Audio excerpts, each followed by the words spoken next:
ألا بذكر الله تطمئن القلوب.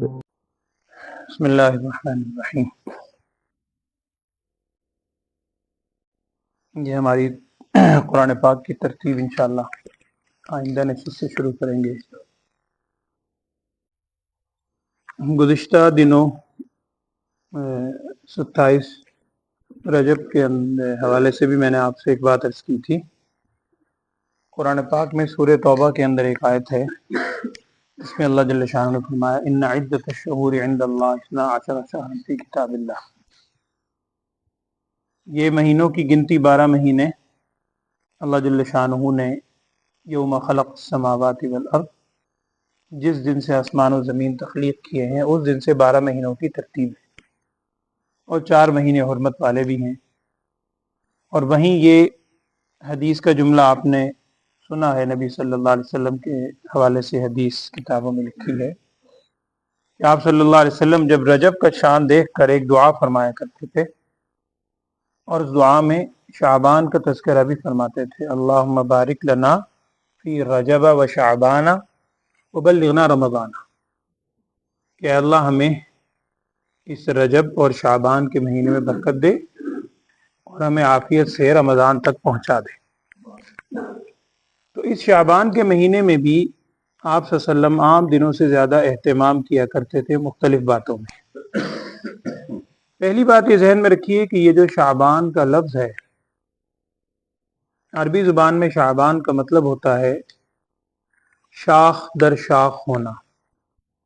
جیسے ہم درخت کی مختلف شاخیں ہوتی ہیں، پھیل جاتی ہیں اور بے شمار شاخیں ہیں. تو شعبان کو ایک شعبان کہنے کی وجہ جو بعض مورخین نے لکھی ہے وہ یہ ہے کہ اس مہینے میں اللہ جل شانہ کی طرف سے انسان جب نیکی کی طرف قدم اٹھاتا ہے اللہ کی توفیق سے، تو اس کی نیکیوں میں اس طرح اضافہ ہوتا ہے، اضافہ جیسے درخت کی شاخوں کے اندر ہوتا ہے. درخت کی جب آپ کٹنگ کرتے ہیں اس کی شاخیں جب پھیلتی ہیں تو بہت زیادہ کثرت کے ساتھ ہوتی ہیں. نبی صلی اللہ علیہ وسلم بھی اہتمام فرما رہے ہیں اللہم بارک لنا فی رجب و شعبان وبلغنا رمضان. اس کو رمضان کا مقدمہ بھی کہا جاتا ہے اس مہینے کو. جیسے یہ رمضان کا مقدمہ ہے اور رمضان کے بعد شوال کو اس کا تتمہ کہا جاتا ہے، وہ 6 روزے شوال میں جیسے مستحب. تو یہ شعبان کا مہینہ بھی ایک طرح سے رمضان کی تیاری کے لیے اس کے مقدمے کے طور پر شمار ہوتا ہے. روایات میں ہے کہ آپ صلی اللہ علیہ وسلم جتنا اس مہینے کے اندر چاند کا اہتمام فرماتے تھے، چاند دیکھنے کا، اتنا کسی اور مہینوں میں اہتمام نہیں کرتے تھے. اہتمام تو تھا، اتنا زیادہ اہتمام نہیں تھا. اور اس کی وجہ یہی تھی کہ اس کے چاند کو اگر صحیح طور پر دیکھو گے اور دن شمار کرو گے تو درست طریقے پر رمضان کے مہینے میں پہنچ سکو گے. تو آپ صلی اللہ علیہ وسلم اس میں بڑا اہتمام فرماتے تھے. اور مختلف اہتمام ہیں جو روایات میں آتے ہیں. ایک عمل یہ بھی لکھا ہے بعض کتابوں میں کہ آپ صلی اللہ علیہ وسلم پورے سال کے اندر، آپ صلی اللہ علیہ وسلم کا ایک تو معمول تھا ایام 20 کے روزے رکھنا، اور آپ کا علم ہے ایام 20 چاند کے اعتبار سے ہر مہینے کی 13، 14 اور 15 تاریخ کو کہتے ہیں، جو کہ آج 13 ہے، 13 شعبان ہے، کل 14 ہے، پرسوں 15 ہے. تو ہر چاند کے مہینے کی 13ویں، 14ویں، 15ویں کو ایام 20 کہتے ہیں. اور ایام 20 کہنے کی وجہ بھی بعض کتابوں میں لکھی ہے کہ اصل میں 20 یا ابیض کہتے ہیں سفیدی کو، کیونکہ ان دنوں میں جو راتیں ہوتی ہیں، 13ویں کی رات ہے، 14ویں کی رات ہے، 15ویں کی رات ہے. 14ویں کو تو پورا ہے اور 13 اور 14 کو بھی تقریباً چاند پورا ہوتا ہے سرکل. تو ان راتوں میں چونکہ راتیں بہت روشن ہوتی ہیں چاند کے پورا ہونے کی وجہ سے، ان راتوں کی روشن ہونے کی مناسبت سے ان دنوں کو بھی کیا کہہ دیا گیا؟ 20 روشن. حالانکہ دن تو سارے روشن ہوتے ہیں، لیکن ان راتوں کی مناسبت سے ان دنوں کو کہہ دیا گیا ایام 20. تو آپ صلی اللہ علیہ وسلم کا میں عرض کر رہا تھا کہ معمول تھا کہ ہر مہینے سارا سال آپ صلی اللہ علیہ وسلم ایام 20 کے روزے تقریباً پابندی سے رکھا کرتے تھے. اللہ ہمیں بھی توفیق دے. لیکن عام مہینوں میں ان ایام 20 کے علاوہ آپ صلی اللہ علیہ وسلم کثرت سے روزے نہیں رکھتے تھے سوائے شعبان کے مہینے. اور بعض کتابوں میں تو لکھا ہے آپ صلی اللہ علیہ وسلم شعبان کے مہینے میں اتنی کثرت سے روزے رکھتے تھے کہ بعض صحابہ کہتے ہیں ہمیں یوں محسوس ہوتا تھا کہ اب آپ صلی اللہ علیہ وسلم افطار نہیں کریں گے، یعنی روزہ چھوڑیں گے نہیں، ہر روز مسلسل روزے رکھتے ہی جائیں. تو اس مہینے میں ایک تو روزے رکھنے کا اہتمام آپ صلی اللہ علیہ وسلم فرماتے تھے، ابھی چند دن باقی ہے، اللہ ہمیں بھی توفیق دے۔ دوسرا، اب یہ جو رات کل آ رہی ہے، یعنی 14 اور 15 کی درمیانی رات، اردو میں ہم اس کو کہہ دیتے ہیں شب برات۔ عربی کے اندر اس کا کوئی نام نہیں ہے مخصوص، احادیث میں اس کو یعنی اس کو جو ذکر کیا جاتا ہے وہ ہے نصف اللیلہ، لیلۃ النصف من شعبان، لیلۃ النصف من شعبان، یعنی شعبان کی درمیانی رات یعنی شعبان کے مہینے کی جو درمیانی رات ہے 15 تاریخ کی، اسے کہتے ہیں۔ تو یہ شب برات لفظوں سے آپ کو معلوم ہے، عربی کا لفظ تو ہے ہی، شب فارسی کا لفظ ہے، شب برات۔ شب برات کہنے کی کیا وجہ ہے وہ بعض احادیث میں آتا ہے، وہ میں عرض کر دیتا ہوں۔ شب برات کہنے کی وجہ یہ ہے کہ برات کا مطلب ہوتا ہے بری، ہم کہتے ہیں بری ہونا، یہ شخص فلاں مقدمے میں بری ہو گیا، اس کی برات ظاہر ہوگی۔ تو بری ہونا، چونکہ اللہ جل شانہ اس ایک رات میں بے شمار لوگوں کو جہنم سے بری کر دیتا ہے، اس لیے اس رات کو کہہ دیا بری ہونے والی رات، شب برات۔ جو احادیث میں ایک دو باتیں آتی ہیں وہ میں عرض کر دیتا ہوں۔ ایک حدیث کا مفہوم ہے، ام المؤمنین حضرت عائشہ صدیقہ رضی اللہ تعالیٰ عنہ روایت کرتی ہیں، وہ کہتی ہیں کہ ایک رات میں نے دیکھا آپ صلی اللہ علیہ وسلم بستر پہ موجود نہیں ہے، کہتی ہیں میں آپ صلی اللہ علیہ وسلم کی تلاش میں نکلی، اور آپ کو جنہوں نے اللہ نے آپ کو سعادت دی ہے وہاں دیکھنے کی، مدینہ الرسول صلی اللہ علیہ وسلم، اب تو کیفیت ہی اور ہے، اب تو وہاں تک مسجد نبی کی حدود آ گئی ہیں اور ساتھ ہی جنت البقیع شروع ہو جاتا ہے، قبرستان۔ تو حضرت عائشہ صدیقہ رضی اللہ تعالیٰ عنہ کہتی ہیں کہ ایک رات میں نے دیکھا آپ صلی اللہ علیہ وسلم موجود نہیں تھے، تو مجھے کچھ تشویش ہوئی، میں آپ صلی اللہ علیہ وسلم کی تلاش میں نکلی۔ اس وقت آبادی تھی ساری، کہتے ہیں آبادی میں چلتے چلتے میں باہر آئی تو آپ صلی اللہ علیہ وسلم جنت البقیع میں تشریف فرما تھے، اور وہاں آپ صلی اللہ علیہ وسلم نے کئی باتیں ارشاد فرمائی، اس میں سے ایک بات یہی ارشاد فرمائی تھی کہ یہ شعبان کی 15ویں رات ہے، یعنی درمیانی رات ہے، اور اس رات کے اندر اللہ جل شانہ کی طرف سے بہت سے انوار و برکات اترتے ہیں۔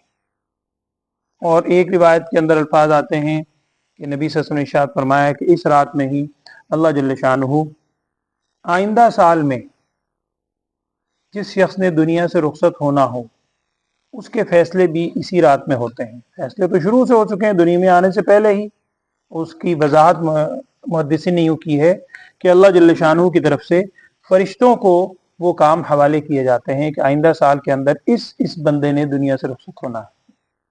جو روحیں آئندہ سال میں آنی ہیں، یعنی بچوں کی پیدائش ہونی ہے، وہ بھی فیصلے اسی رات میں ہوتے ہیں۔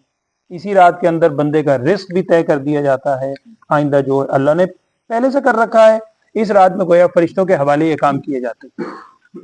ایک صحابی نے ایک موقع پر پوچھا کہ یا رسول اللہ صلی اللہ علیہ وسلم آپ اس مہینے میں کثرت سے روزے کیوں رکھتے ہیں؟ جیسے میں نے ابھی عرض کیا، تو نبی صلی اللہ علیہ وسلم ارشاد فرمایا کہ اس رات میں اللہ جل شانہ کے حضور لوگوں کے اعمال پیش ہوتے ہیں، تو میری یہ خواہش ہے کہ جب میرے عمل پیش ہوں تو میں روزے کے حالت میں ہوں۔ آپ صلی اللہ علیہ وسلم اصل تو امت کو بتلانے کے لیے، امت کی تعلیم کے لیے ہے، ہمیں اس کا بھی اہتمام کرنا چاہیے۔ اسی طرح اس روایت میں جو میں عرض کر رہا تھا حضرت عائشہ صدیقہ رضی اللہ تعالیٰ عنہ والی، ابن ماجہ کے اندر یہ حدیث موجود ہے، بعد نے اس پر کلام کیا ہے، وہ ایک علمی بحث ہے، لیکن بہر الفضائل کے اندر یہ حدیثیں بھی ذکر کی جاتی ہیں۔ اس کا مفہوم یہ بھی ہے، نبی صلی اللہ علیہ وسلم نے ارشاد فرمایا تھا کہ یہ وہ رات ہے کہ جس میں اللہ جل شانہ اتنے لوگوں کی بخشش فرماتا ہے، اور آپ صلی اللہ علیہ وسلم نے ایک مثال دی کہ جتنا قبیلہ بنی کلب کی جو بکریاں ہیں، ان بکریوں کے جسم پر جتنے بال ہیں، ان بالوں کی تعداد کی بمقدار اللہ تعالیٰ اس ایک رات میں لوگوں کو جہنم سے خلاصی دیتا ہے۔ اور عرب کے اندر مختلف قبیلے مختلف چیزوں کی وجہ سے مشہور تھے، بہت بڑی دولت ہوا کرتی تھی یہ جانوروں کا ہونا، ریوڑ ہونا، جس کے پاس بہت بڑا ریوڑ ہے بڑا امیر شمار ہوتا تھا وہ قبیلہ۔ تو قبیلہ بنی کلب بڑا مشہور تھا بکریوں کی وجہ سے، اور بعض مورخین نے لکھا ہے کہ ان کے قبیلے میں 20,000 یا اس سے کچھ زائد بکریاں تھیں۔ نبی صلی اللہ علیہ وسلم نے اس کی مثال دی کہ قبیلہ بنی کلب میں جتنی بکریاں ہیں، گویا آسان زبان میں کہ ان گنت بے شمار لوگوں کو اللہ تعالیٰ اس ایک رات میں جہنم سے بری کرتا ہے، لیکن بعض روایات میں یہ الفاظ بھی ہیں جو ہمارے لیے بڑے ہی قابل عبرت ہیں۔ اللہ میں عبرت کرنے کی توفیق دے۔ نبی صلی اللہ علیہ وسلم ارشاد فرمایا جس کا مفہوم ہے کہ اتنی بخشش والی رات ہے، لیکن اس رات میں بھی چند لوگ ایسے ہیں، اللہ معاف کرے، اللہ تعالیٰ جن کی بخشش نہیں فرماتا، یعنی وہ ایسے بدترین عمل ہیں کہ اس عمل کی وجہ سے اللہ تعالیٰ کی رحمت جو اتنی متوجہ ہے اس کے باوجود بھی اس کی بخشش نہیں ہوتی۔ بعد میں 7، بعد میں 5، بعد میں 2-3 کے الفاظ ہیں۔ ان میں ایک شخص تو وہ ہے کہ جو ظاہری بات اللہ تعالیٰ کے ساتھ شرک کرنے والا ہے، اس کی بخشش اللہ نہیں فرماتا۔ اسی طرح لکھا ہے کہ جس کے دل میں کینہ ہو، اللہ معاف کرے، دوسروں کے بارے میں بغض اور کینہ دل میں رکھتا ہے، اس کینہ رکھنے والے، کینہ پرور جو شخص ہے، اس کی بھی اللہ تعالیٰ اس رات میں بخشش نہیں فرماتا۔ اسی طرح حدیث میں آتا ہے کہ اس رات میں بھی اگر کوئی خدا نخواستہ شراب کا عادی ہو، اللہ معاف کرے، اس کی بھی اس رات میں بخشش نہیں ہوتی۔ والدین کا نافرمان ہے، اس کی بھی اللہ تعالیٰ اس رات میں بخشش نہیں کرتا۔ اسی طرح آپ سے ارشاد فرمایا کہ اپنے ازار کو ٹخنوں سے نیچے لٹکانے والا، تو بہت احتیاط کرنی چاہیے۔ آپ نے اہل علم سے سنا ہے، آج کل بھی بعض لوگ کہتے ہیں کہ جناب وہ تو تکبر کی وجہ سے، تکبر و کبر کوئی حدیث میں نہیں۔ ہر صورت کے اندر مردوں کے لیے حکم یہی ہے کہ اپنے ازار کو، جو بھی آپ اوپر استعمال کرتے ہیں، شلوار ہے، پینٹ ہے، لنگی ہے، جو بھی پہنتے ہیں، اس ازار کو ٹخنوں سے نیچے لٹکانے والا، اس کی بھی اللہ تعالیٰ بخشش نہیں کرتا، اس ایسی بخشش والی رات۔ تو میں نے عرض کیا کہ جو چیزیں احتیاط کرنے والی ہیں، ایک تو اس کی طرف بندہ توجہ کرے۔ حضرت علی رضی اللہ تعالیٰ عنہ کے حوالے سے ایک حدیث منقول ہے، ابن ماجہ وغیرہ کتابوں میں ہے وہ بھی۔ اس میں حدیث کے الفاظ یہ ہیں کہ حضرت علی رضی اللہ تعالیٰ عنہ ارشاد فرمایا جس کا مفہوم ہے کہ اس رات میں، یعنی یہ جو شعبان کی 15ویں شب ہے، درمیانی رات، اس رات میں اللہ جل شانہ کی رحمت متوجہ ہوتی ہے اور اللہ تعالیٰ آسمان دنیا پر نزول فرماتا ہے۔ یہاں ایک چیز ذہن میں رکھیں، بعض حضرات نے تو اس رات کی فضیلت میں شب قدر یا اس کے برابر اس رات کو لے گئے، وہ بھی غلط ہے، وہ ایک انتہا ہے۔ اور بہت سے حضرات آپ کو ایسے بھی ملیں گے کہ جو اس رات کی بالکل فضیلت نہیں مانتے، نہیں کی کوئی حیثیت نہیں، یہ بھی غلط ہے۔ جس حد تک ثبوت ہے اس حد تک رکھیں۔ تو اس حدیث کا مفہوم یہ ہے جو میں عرض کر رہا تھا کہ آپ صلی اللہ علیہ وسلم نے ارشاد فرمایا کہ اللہ جل شانہ اس رات میں آسمان دنیا پر نزول فرماتا ہے۔ اللہ کی شان کی جیسے لائق ہے، آسمان دنیا آپ جانتے ہیں پہلا آسمان جو ہے، اور وہاں اللہ جل شانہ کی طرف سے جو منادی اعلان کرتا ہے وہ 3 چیزیں ہیں۔ اسی لیے علماء نے اس پہ تاکید کی ہے کہ ہمیں کوشش کرنی چاہیے کہ اس رات میں 3 چیزیں ضرور مانگیں اللہ سے۔